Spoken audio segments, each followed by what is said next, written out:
We are trying to give publicity to the ministerial activities, and it is inevitable that some such publicity should be given because ministers are in charge of the government. But one abroad does not get a real idea of what is happening in the country. I would like to suggest for the consideration of the External Affairs Ministry that they should send a fortnightly assessment of what is happening in India written dispassionately, not to please a minister or to highlight something that he has done, but to give an objective assessment of what is going on in the country. In the old days, when the British government was in existence, such fortnightly reports used to be sent by various state governments, and I think a beginning can be made in that direction in this matter.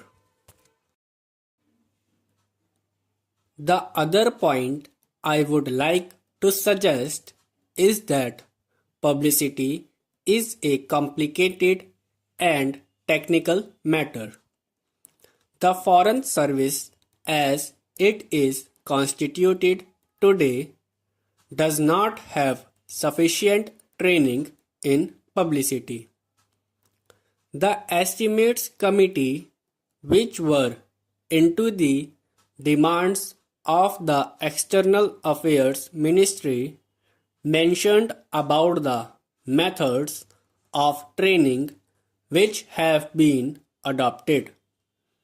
But since our foreign service men are not trained in publicity work, and one sees, for example, that a lot of confusion has arisen in the United States over Ambassador Nehru's statement, I think the External Affairs Ministry might well set up a committee of members of parliament who are conversant with external publicity and some newspapermen to advise the External Affairs Ministry from time to time. I do not think that the committee will ask the information which is confidential or secret, but they can assist the newspapermen.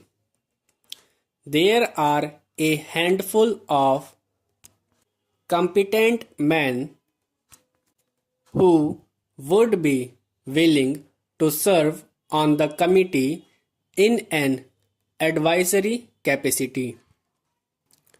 They would be able to tell the External Affairs Ministry what should be done in order that our news publicity abroad is better. I might mention also that the Estimates Committee had recommended the creation of a cultural cell. Sir, to my mind, we have also to be clear in our mind regarding the objective of rural industrialization. Do we mean to have only diversification of rural economy, and are we going to have rural industrialization only in order to give some help to those who find themselves unemployed during a certain period of the year? Are we aiming at utilizing local resources and meeting local needs through diversification of rural economy, or have we a more fundamental objective in mind when we are trying to industrialize the rural areas?